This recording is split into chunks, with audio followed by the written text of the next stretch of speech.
Hello दोस्तों, स्वागत है आपका मेरे न्यू चैनल में। मैंने एक न्यू चैनल स्टार्ट किया है गगन ज्ञान, जिसमें मैं यूपीएससी से जुड़ी इंडियन पॉलिटिक्स और इंटरनेशनल पॉलिटिक्स सभी प्रकार की जानकारी आपको देने की कोशिश करूँगा। और इस चैनल के माध्यम से, चैनल के मीडियम से मैं आपको आए दिन न्यू टॉपिक्स को शेयर करूँगा, जिससे आपका भी ज्ञान बढ़ सके और यूपीएससी में आने वाली सभी चीज़ों के बारे में आपको अच्छे से जानकारी मिल सके।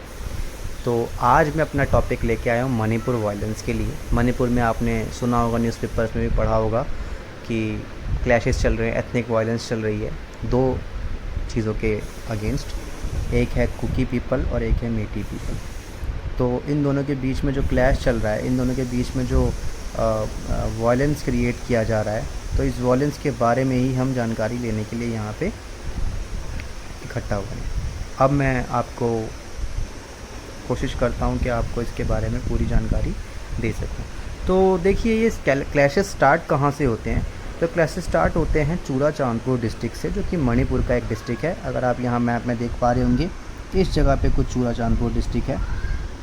और यहाँ पे जो कुकी मेंबर्स हैं वो यहाँ पे रहते हैं, जो प्रोटेस्ट कर रही हैं मेटी पीपल के अगेंस्ट। ठीक है, अब ये मेटी पीपल कौन है? मेटी पीपल के अगेंस्ट क्यों वो वायलेंस क्रिएट कर रहे हैं या क्यों लड़ाई झगड़ा होता है? बेसिकली इन मेटीज़ को एसटी स्टेटस प्राप्त हो गया है। एसटी स्टेटस मतलब शेड्यूल्ड ट्राइब स्टेटस। तो यानी कि अब ये मेटीज़ जो हैं वो एसटी कैटेगरी में आ जाते हैं, एसटी कैटेगरी में फॉल करते हैं।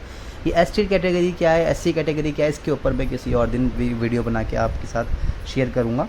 फ़िलहाल इसको हम आगे समझने की कोशिश करते हैं। तो अगर आप देख सकते हैं यहाँ पे हिस्ट्री ऑफ कॉन्फ्लिक्ट में मणिपुर जो है वो हमेशा से, या पूरा नॉर्थ ईस्ट ही कह लें, तो हमेशा से ही एक बहुत ही डिस्टर्ब एरिया रहा है।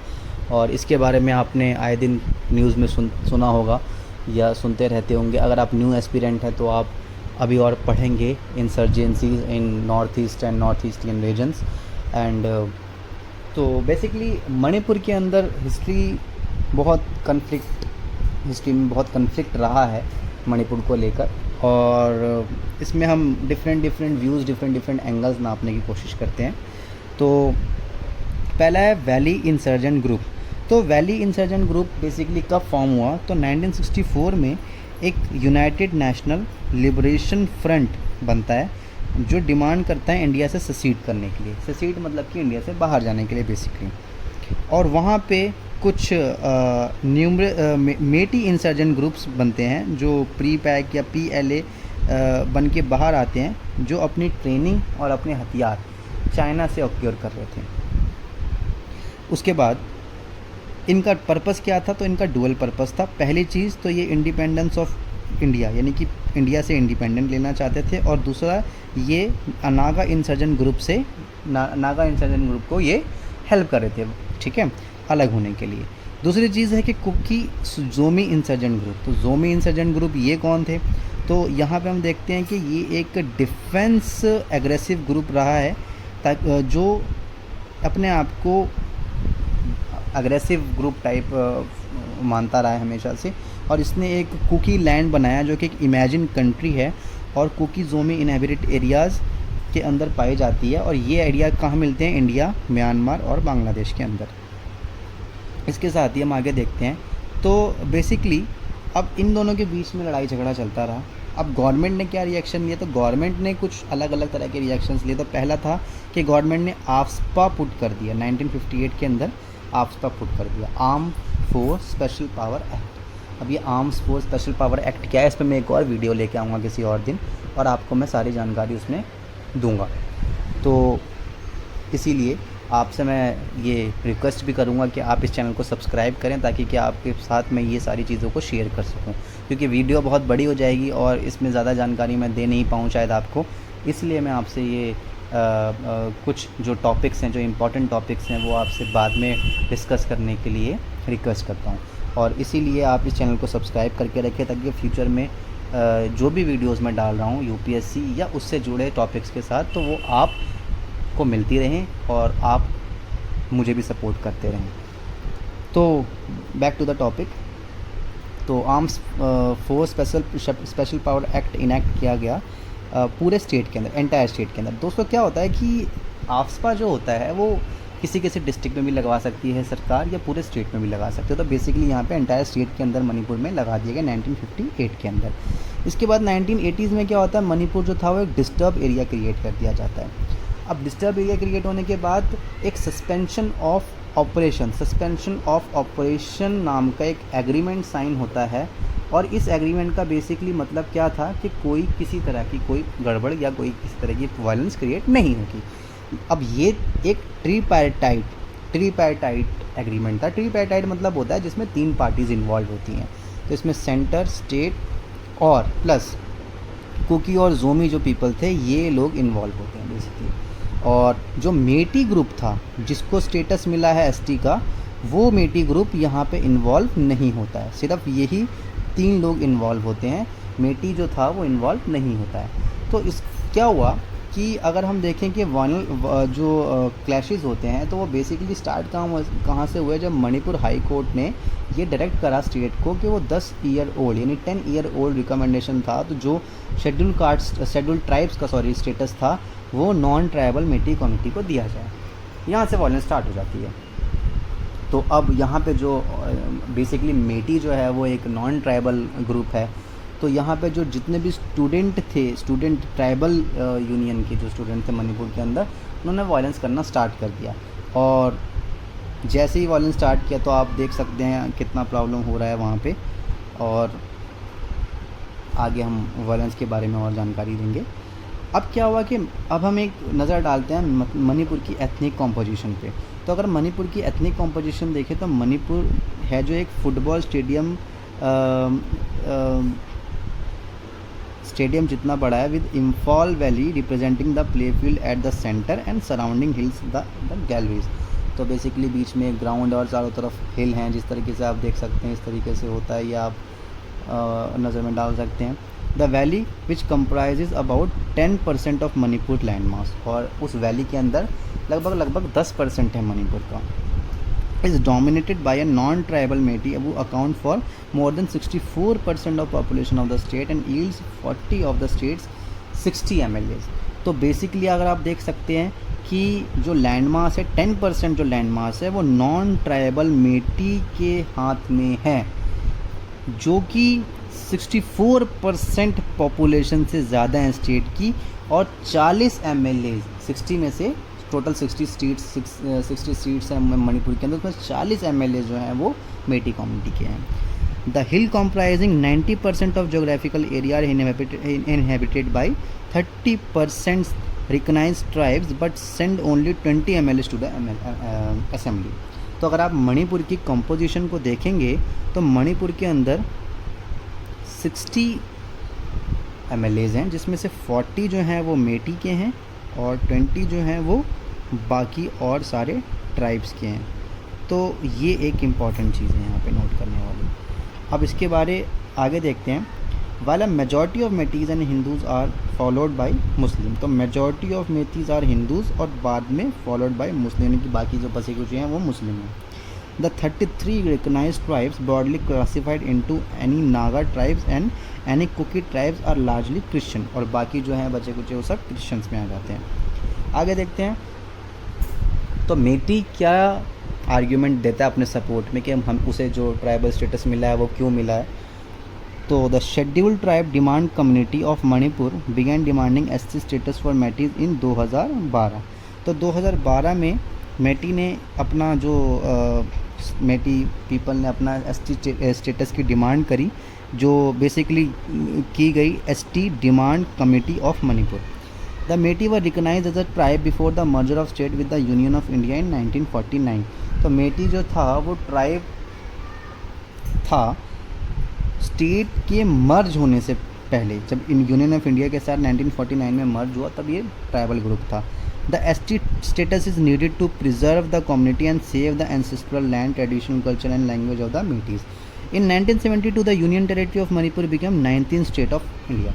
तो अगर आपने लक्ष्मीकांत में भी पढ़ा होगा कि जो मणिपुर था वो 19th स्टेट बना इंडिया का, और 19th स्टेट के बाद यहाँ पे जो मणिपुर के अंदर मेटी कम्युनिटी थी, बेसिकली 1972 में बना मणिपुर, तो उससे पहले ही ये एसटी स्टेटस बिलोंग करता था और ये चाहता है कि वो अपने कल्चर को प्रिजर्व करे, लैंग्वेज को प्रिजर्व करके रखे, इसलिए अपने आप को एसटी स्टेटस के लिए आर्ग्यूमेंट करता है।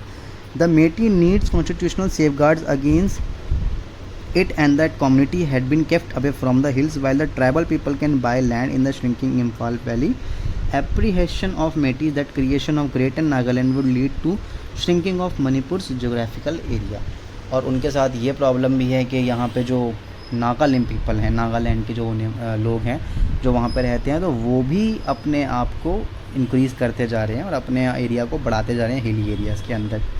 The Meitei have gradually marginalise in their ancestral land. और मेटी का प्रॉब्लम क्या है, एक तो वहाँ से नागालैंड आगे बढ़ रहे हैं, नागालिम्स आगे बढ़ रहे हैं, और यहाँ से इनका जो स्टेटस है वो भी नहीं है, तो इनका एंसेस्ट्रल लैंड जो पूर्वजों की ज़मीनें हैं वो ख़त्म होती जा रही हैं।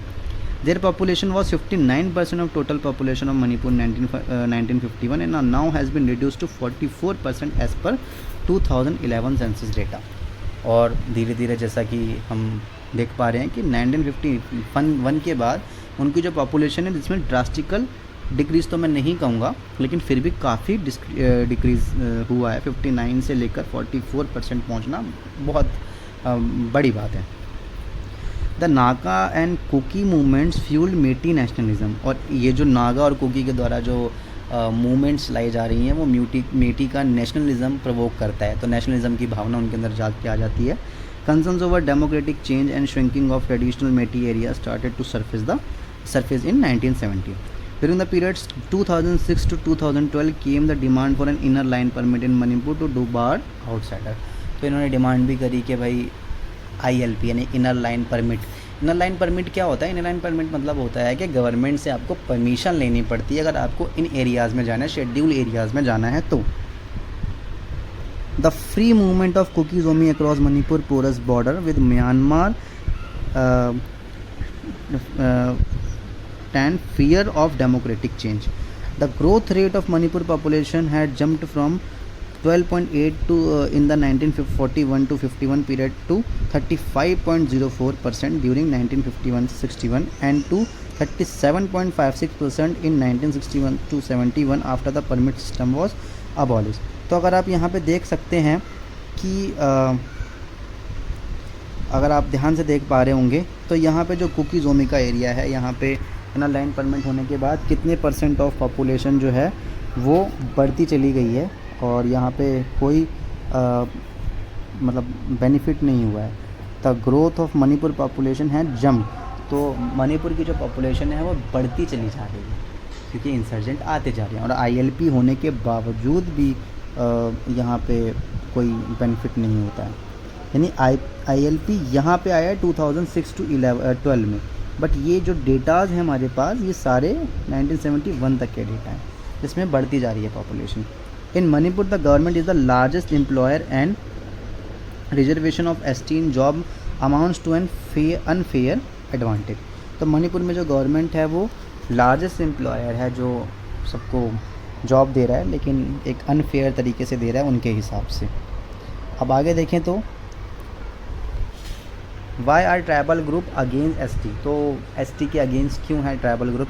तो Meitei have a demographic and political advantage and also more academically advance. तो वो कह रहे हैं कि मेटी जो हैं वो एकेडमिकली एडवांस हैं और ठीक ठाक डेवलप हैं, 40 सीट्स भी उनके पास है, तो पॉलिटिकली डेवलप हैं, तो उनको फिर स्टेटस क्यों चाहिए? क्योंकि स्टेटस इसीलिए होता है ST स्टेटस कि भाई आप बैकवर्ड हैं, आप पिछड़े हुए हैं, आप को थोड़ा सा रिजर्वेशन चाहिए ताकि कि आपको उठाया जा सके, बट इनके पास ऐसा कोई प्रॉब्लम नहीं है according to Kuki and other tribe people.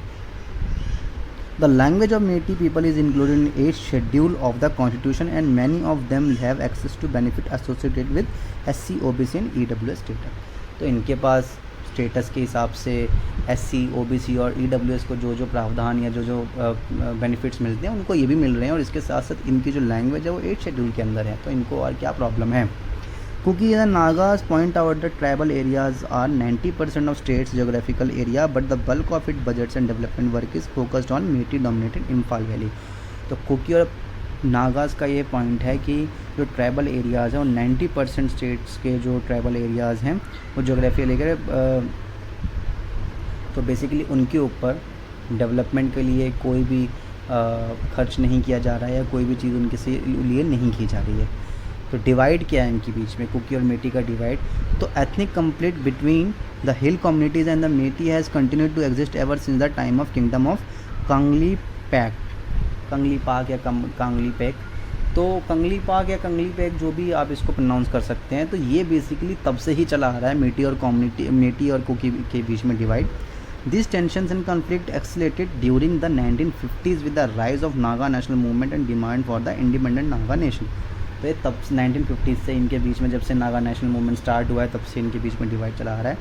The Naga insurgency was countered by the rise of insurgent groups among the Meiteis and the Kukis only.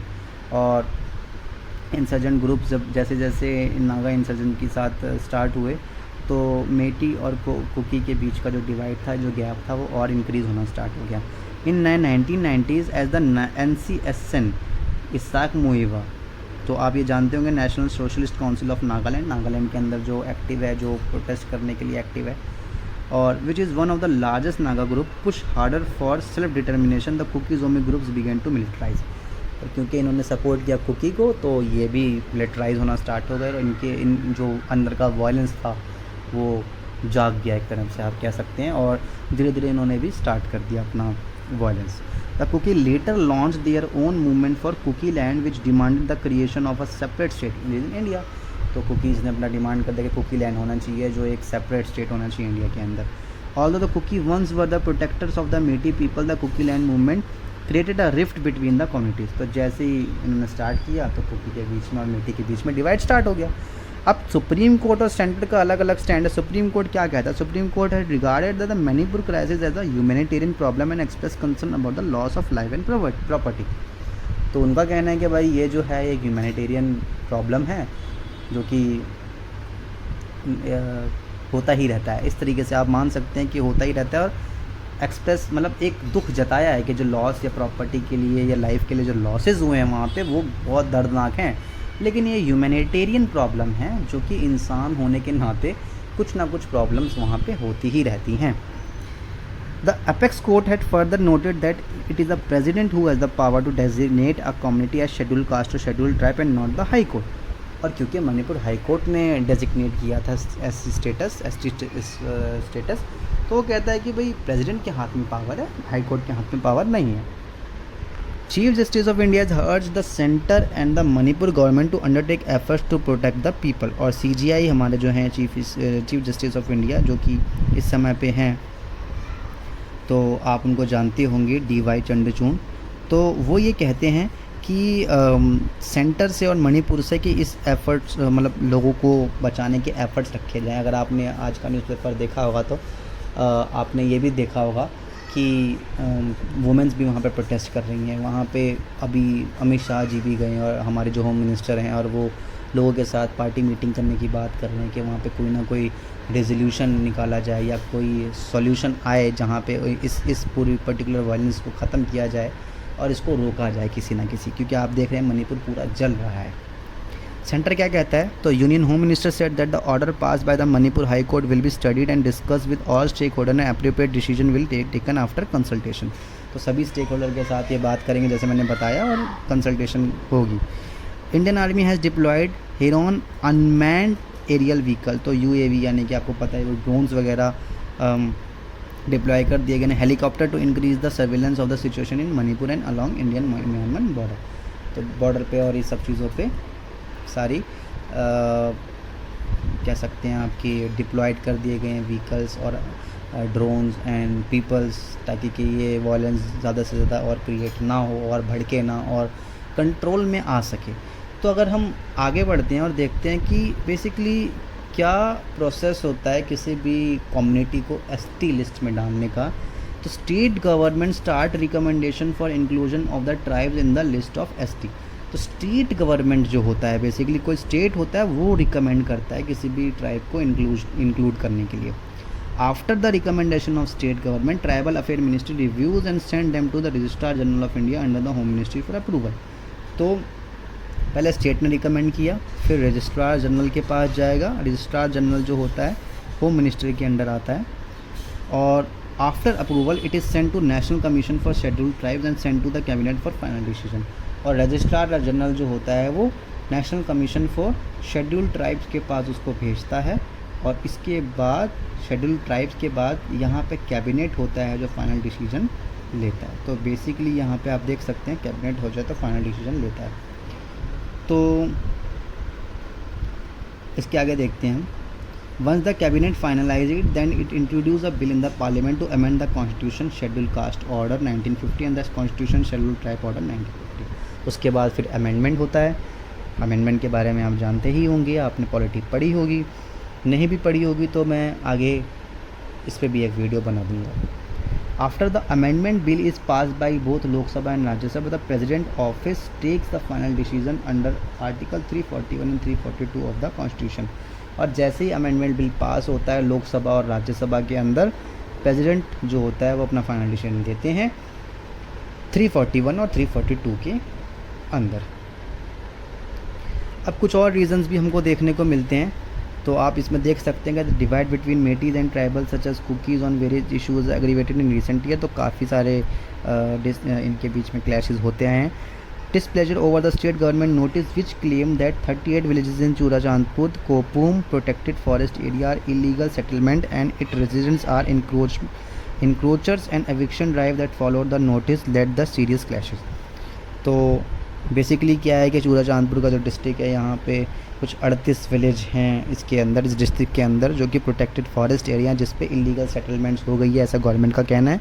Concerns and displeasure over the first delimitation process in the state since 1973।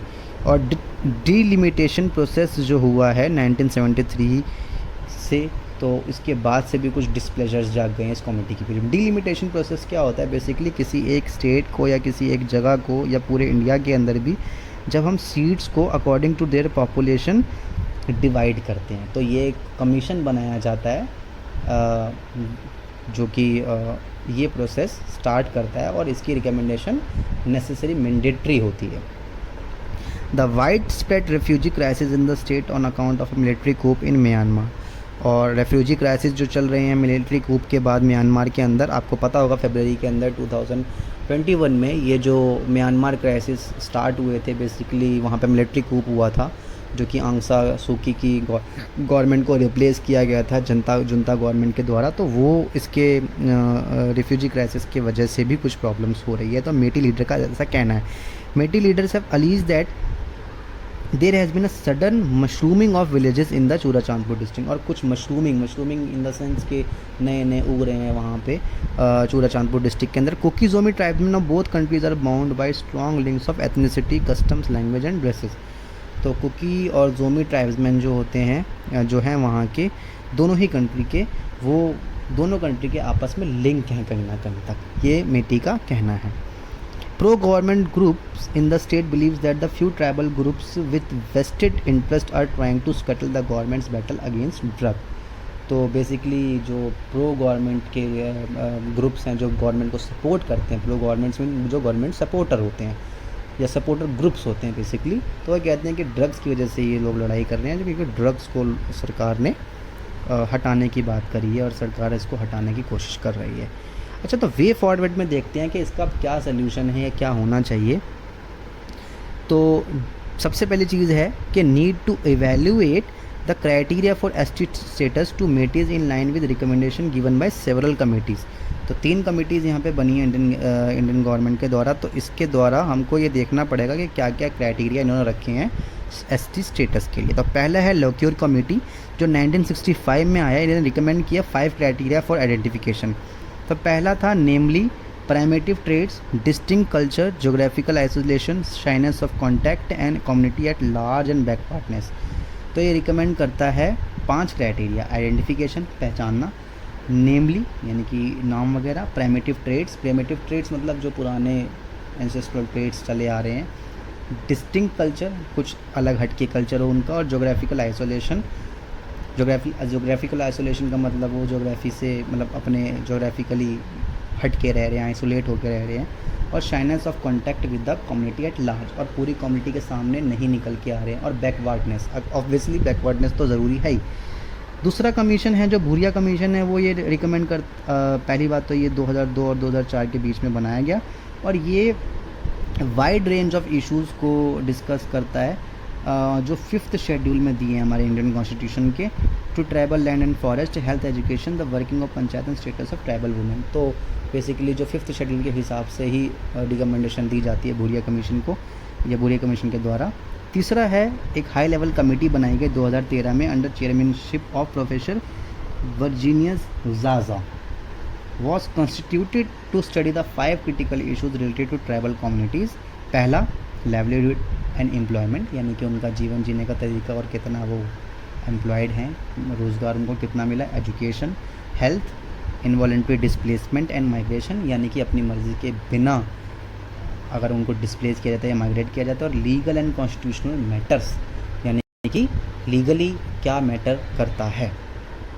तो ये पहली चीज़ है कि हमको status देखना पड़ेगा, criteria देखना पड़ेगा एससी स्टेटस देने के लिए, और इनमें से किसी ना किसी कमिटीज़ के द्वारा जो रिकमेंडेशन दी गई गवर्नमेंट को उस पर वर्क करना पड़ेगा। दूसरी इंपॉर्टेंट चीज़ है bring more surveillance along the border areas, surveillance along the border areas to prevent the incursion of migrants from Myanmar. तो म्यांमार से आने वाले जो माइग्रेशन कर रहे हैं, जो लोग हैं, माइग्रेंट्स हैं, उनको रोकना पड़ेगा बॉर्डर पे। तीसरी चीज़ है need to maintain the identity of people along the border areas to identify the local residence को पहचानना होगा, और signing peace settlement agreement with the local insurgent group to maintain peace in the region, और peace बना के रखना पड़ेगा इन लोगों को, तो कुछ एग्रीमेंट साइन करने पड़ेंगे। अगला है the repeal of AFSPA. AFSPA के बारे में जैसे मैंने बताया कि मैं एक वीडियो डालूंगा ज़रूर, आप चैनल पे कमेंट करके बताना, आप वीडियो पे कमेंट करके बताना प्लीज़, तो मैं ज़रूर आफ्सपा पे एक वीडियो डालूंगा। तो बेसिकली हमको रिपील करना है आफ्सपा, रिपील मतलब हटाना पड़ेगा। The controversial act in 1958 is necessary to improve the human rights situation in the region, और ये बहुत ज़रूरी हो जाता है। तो आफ्सपा हटाने से क्यों उस पर इम्पैक्ट पड़ेगा ये हम अपने अगले वीडियो में जानेंगे, लेकिन आफ्सपा हटाने से कुछ तो इम्पैक्ट पड़ेगा, ये रिकमेंडेशन में दिया जाता है। और लास्ट है the government should foster the participation of the people of region in the decision making process to instil a sense of ownership and belonging. और यहाँ पे पार्टिसिपेशन ऑफ पीपल बहुत ज़रूरी है। लोगों की पार्टिसिपेशन नहीं होगी, लोग अगर ज़्यादा से ज़्यादा पार्टिसिपेट नहीं करेंगे डिसीजन मेकिंग में, तो उनको अपना आइसोलेशन का एहसास बरकरार रहेगा, और अगर आइसोलेशन का एहसास बरकरार रहेगा तो वो खुद से ही अपने आप को अलग मानेंगे, और वो शायद अपने आप को कहते हैं ना separation of power is must. तो सेपरेशन ऑफ पावर के अंदर हमको ये distribution of power, sorry not separation of power, distribution of power is must, because distribution of power is must for every community. अगर हम सभी कम्युनिटी को decision making powers दे देते हैं, decision making power it means that उनको उनकी communities को develop करने के लिए उनके पास पावर होती है, सो दैट एक अच्छी हेल्दी डेमोक्रेसी के लिए ये बहुत ज़रूरी होता है। अगर आप डिवीज़न ऑफ पावर्स को लेकर या डिस्ट्रीब्यूशन ऑफ पावर्स को लेकर आप अपनी 9th और 10th क्लास की NCERT पॉलिटिकल NCERTs को देख सकते हैं, उसमें डेमोक्रेसी कैसे वर्क करती है, किस तरीके से डेमोक्रेटिक स्ट्रक्चर काम करता है, उसमें आप chapter 1 chapter 2 even in political science of class 10th NCERT भी देख सकते हैं, उसमें भी वो चैप्टर 1 में दिया हुआ है सेपरेशन ऑफ या डिवीज़न ऑफ पावर। तो ये बहुत ज़रूरी होता है। जैसे हम एथनिक क्लैशेस श्रीलंका में आए दिन हम सुनते रहते हैं, ये सुनते आए हैं कि एथनिक क्लैशेस वहाँ पे चलते रहे हैं सिंगलीज़ और तमिल पीपल्स के बीच में। तो बेसिकली ये हर एक एरिया का प्रॉब्लम है जो एथनिक वायलेंस, एथनिक क्लैशेस चलते हैं। यूपीएससी इन चीज़ों पे सवाल पूछता रहता है। यूपीएससी आपको मैप भी दे सकता है, यूपीएससी आपसे मैप से जुड़ी मणिपुर के आसपास के एरियाज़ के बारे में पूछ सकता है, यूपीएससी कुकी और मेटी के ऊपर भी कुछ सवाल पूछ सकता है, या ट्राइबल एरियाज़ के ऊपर, या एसटी प्रोविजंस क्या हैं एसटी स्टेटस देने के लिए, ये भी पूछ सकता है। तो बेसिकली आपको इन सब जो मेरी स्लाइड्स हैं या जो मैंने आपको समझाया है उसके ऊपर पूरी जानकारी आपको मिल गई है। क्वेश्चन अगर आप कोई भी यूपीएससी का आएगा तो आप ये सब जानकारियों से इजीली उस क्वेश्चन को अटेम्प्ट कर सकते हो और अच्छे से अच्छा आंसर लिख सकते हो। प्लीज़ मेरी वीडियो को लाइक करें, सब्सक्राइब करें और ज़्यादा से ज़्यादा शेयर करें ताकि कि मेरी वीडियो बहुत लोगों तक पहुंच